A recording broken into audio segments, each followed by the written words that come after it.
नमस्कार दोस्तों, मैं हूं उषा हरियाणा से। आप देख रहे हैं मिसेज हरियाणा लाइफ। यहाँ मिलेगी आपको मेरी सच्ची और असली ज़िंदगी, रसोई से लेकर रिश्तों तक। कैसे हो आप सब? उम्मीद करती हूँ आप मस्त होंगे, स्वस्थ होंगे और व्यस्त होंगे, क्योंकि जो व्यस्त है वही तो स्वस्थ है। तो दोस्तों, हो चुकी है एक ठंडी ठंडी सुबह और एक प्यारे से व्लॉग की शुरुआत गर्मा गर्म चाय के साथ। तो सुबह नाश्ते की तैयारी थोड़ी बहुत मैंने कर दी है। जैसा कल के व्लॉग में आपको बताया था कि इडली आज मैं बनाने वाली हूँ बच्चों के लिए। तो आज देख लेते हैं कि ये चून उठा है या नहीं। थोड़ा सा गाढ़ा लग रहा है, इसमें मैंने थोड़ा सा बाद में पानी ऐड किया था। और सर्दियों में खमीर अच्छे से उठता नहीं है, लग रहा है जैसे थोड़ा कम ही उठा है, लेकिन फिर भी बनाकर देखेंगे कि इडली कैसी बनती है। तो यहाँ पे आटे को तो मैंने देख लिया था और यहाँ पे चढ़ा दिया था मैंने सांभर बनने के लिए। जो सब्जियाँ थी वो ऐड कर दी थी और बाकी दाल, और साइड में बना ली थी तीनों के लिए चाय। जैसे अर्पिता की फ्रेंड आई हुई थी ना, तो सुबह यहीं थी, तो अब ये दोनों स्कूल जाएंगी, दोनों सहेलियाँ साथ में। तो दोनों के लिए या फिर कहूँ तीनों बच्चों के लिए आज मैं जल्दी उठ करके लग गई थी स्पेशल ब्रेकफास्ट बनाने की तैयारी में। क्योंकि थोड़ा इडली वगैरह जब बनाते हैं ना तो थोड़ा टाइम लग जाता है, इसलिए थोड़ा टाइम से ही उठ करके मैं अपना काम शुरू कर दी थी। चाय लेकर के अंदर चली गई थी, तीनों बच्चों के साथ चाय पी ली थी बैठ करके।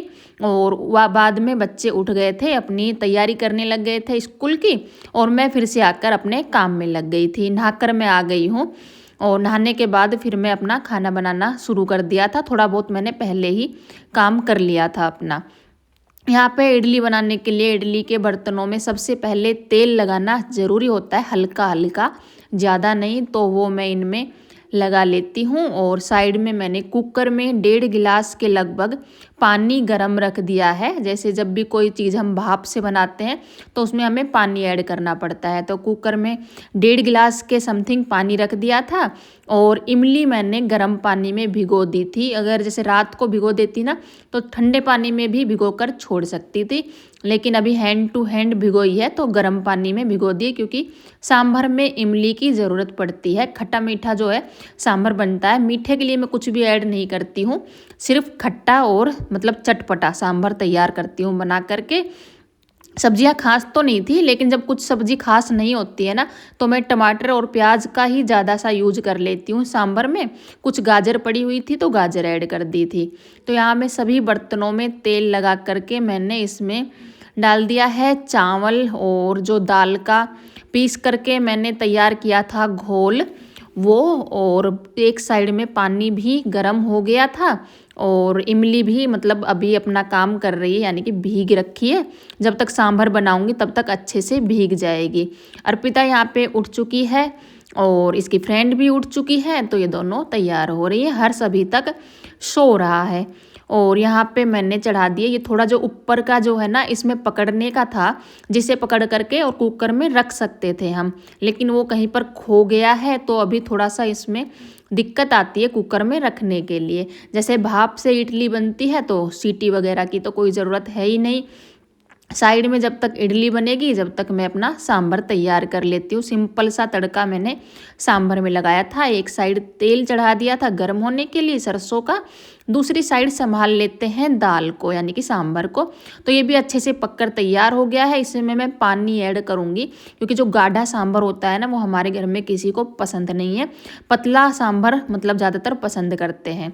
तेल गर्म हो गया था, इसमें राई और कड़ी पत्ता और ऊपर से 2 कटे हुए प्याज ऐड कर दिए थे। सिंपल बेसिक मसाले घर के जो होते हैं वो सब ऐड कर दिए थे। और उसमें पकने के बाद में इसमें सांभर डाल दिया था। यहाँ पे इमली को अच्छे से मसल लिया है। यहाँ पे मैं कैमरा ऑन करना भूल गई थी, तो इसके बाद अच्छे से मसलने के बाद में ये इमली का जो पानी है वो मैंने सांभर में ऐड कर दिया था। जैसा बताया ना कि कैमरा ऑन करना भूल गई थी। और बाद में जितना मतलब पतला सांभर चाहिए था वो पानी भी ऐड कर दिया था। ऊपर से इसमें ऐड किया है सांभर मसाला, जो मैंने पहले भी बताया है। हमारा सांभर मसाला जो है वो बेंगलोर से आता है, और उस साइड इडली डोसा बहुत फेमस होते हैं। उनकी फेवरेट या बोले फेमस डिश होती है इडली डोसा। तो वहाँ का सांभर मसाला हमें पसंद है, तो हस्बैंड आते हैं तो लेकर के आते हैं। और सांभर मेरा बन रहा है, यहाँ पे इडली भी बन गई है, चम्मच में बिल्कुल भी चिपकी नहीं है, इसके मतलब इडली अच्छे से बनकर तैयार हो गई है। लेकिन बाकी दिन से इतनी स्मूथ नहीं बनी थी इडली, जैसे मैंने बताया ना, आटा अच्छे से उठा नहीं था, खमीर नहीं हुआ था आटे में, तो थोड़ी सी टाइट बोल सकते हैं बनी थी।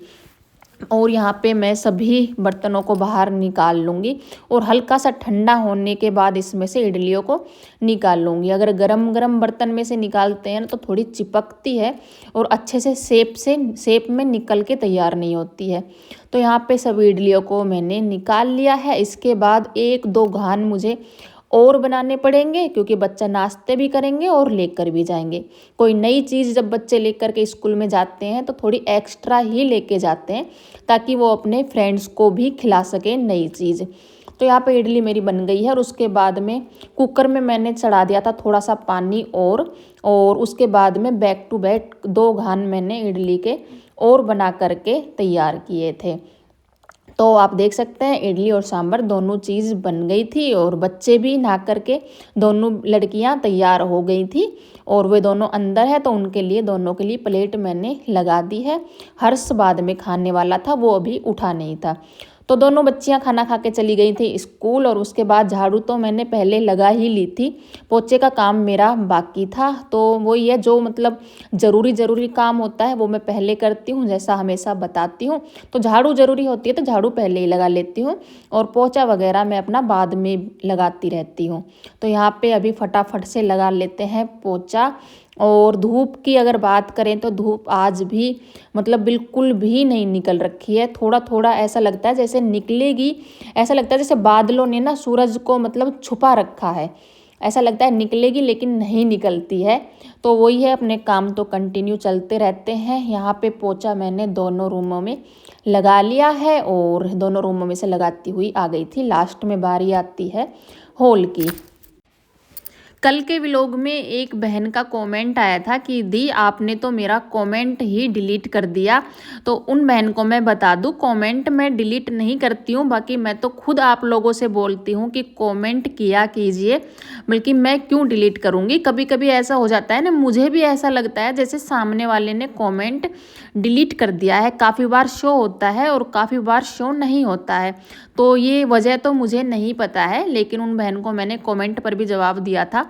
और फिर से बताती हूँ, अगर आपके साथ आगे भी कभी हो, हाँ ऐसा कोई गलत कमेंट तो आप लोग करते नहीं हो, आप अच्छे अच्छे कमेंट करते हो, तो मैं भला क्यों ही डिलीट करूँगी।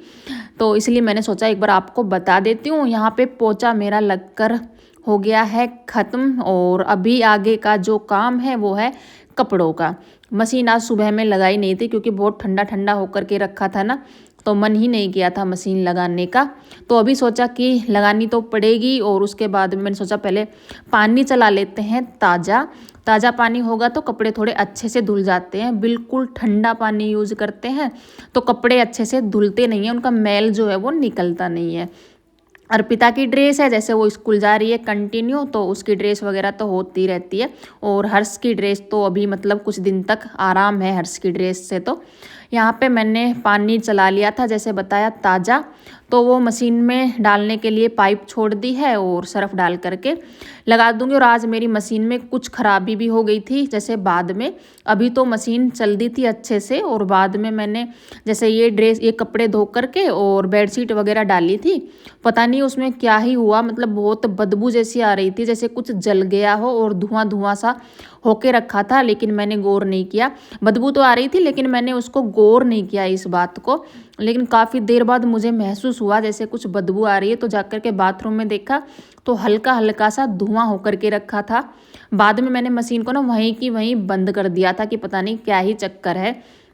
अब इसको कल दिखाएंगे। पापा जी को बोला है कि मशीन में शायद कुछ मतलब ख़राबी हो गई है, और सर्दियों में अगर मशीन में कुछ गड़बड़ होती है तो ये तो मतलब बहुत बेकार काम हो जाएगा सभी के लिए, क्योंकि सर्दियों में हाथ से कपड़े धोने, जो नहीं धोते हैं ना उनके लिए बहुत बड़ा काम है। और अभी तो आदत छूटी हुई है, थोड़े बहुत जो कपड़े हाथ के ही होते हैं उन्हें ही हाथ से धोती हूँ, बाकी मशीन से ही धोने की आदत पड़ गई है। तो आज ये बहुत भारी टेंशन मुझे होकर के रखी है कि मशीन में पता नहीं ख़राब भी हो क्या गई है। जल्दी से ना मैकेनिक भी नहीं मिलता है देखने के लिए, ताकि टाइम पर कोई चीज़ें हैं वो ठीक हो जाएं।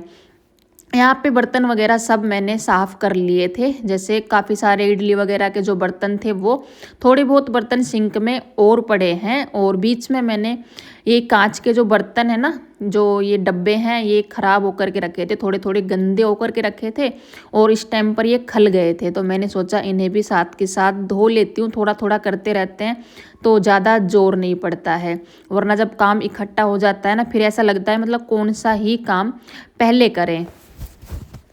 ये जो मेरी ट्रे है ना, जो वाइट कलर की आप लोग देख रहे हो, ये ट्रे नीचे से टूटी हुई है, तो मैं इसको इसी में यूज़ करती हूँ। ये जो 4 डब्बे हैं ना कांच के, इनको इसमें ही रख लेती हूँ ताकि अच्छे भी लगते हैं और ट्रे का यूज़ भी हो जाता है। अगर स्लैब पर ऐसे ही रखते हैं तो फिर डब्बों को हटा करके फिर सफाई करनी पड़ती है, और इसमें रखे रहते हैं तो सिर्फ इसको क्या बोलते हैं, ट्रे को हटाओ और पोछा मारो और फिर इसको ऐसे के ऐसे रख दो। इससे क्या है, मतलब टूटी हुई चीज़ों का भी कभी कभी इस्तेमाल हो जाता है। तो मेरी किचन में ऐसे काफ़ी सारे जुगाड़ आप लोगों को मिलेंगे अगर आप ढंग से देखोगे ना तो। और एक बहन का एक बार कमेंट भी आया था कि दी आपने ये डब्बे वगैरह कैसे रख रखे हैं, जैसे मैंने जो स्टैंड सा बना रखा है ना उसके लिए, तो आप शेयर करना। वैसे तो मैंने काफ़ी बार शेयर किया है वो पहले अपनी वीडियो में, लेकिन फिर से मैं एक दिन फिर से शेयर कर दूंगी अगर आप लोग चाहते हो तो। और किचन का टूर भी आप लोग मांगते हो, कई बार कमेंट आते हैं, तो वो भी करूँगी फुर्सत में। तो यहाँ पे मेरे डब्बे मैंने साफ़ कर लिए थे और फटाफट से इनको धो करके, और जो बर्तन हैं थोड़े से सिंक में, इनको भी धो दूंगी और बाकी फिर काम मेरा काफ़ी हल्का हो जाएगा। बाद में फिर आराम से काम अपने चलते रहेंगे। तो आज के व्लॉग में सिर्फ इतना ही। मिलते हैं कल एक नए व्लॉग में, एक नई उम्मीद और नई उमंग के साथ। अगर आपको व्लॉग थोड़ा भी अच्छा लगा हो तो लाइक करना, कमेंट करना, शेयर करना, और चैनल पर नए हो तो सब्सक्राइब करिए बिना बिल्कुल मत जाना।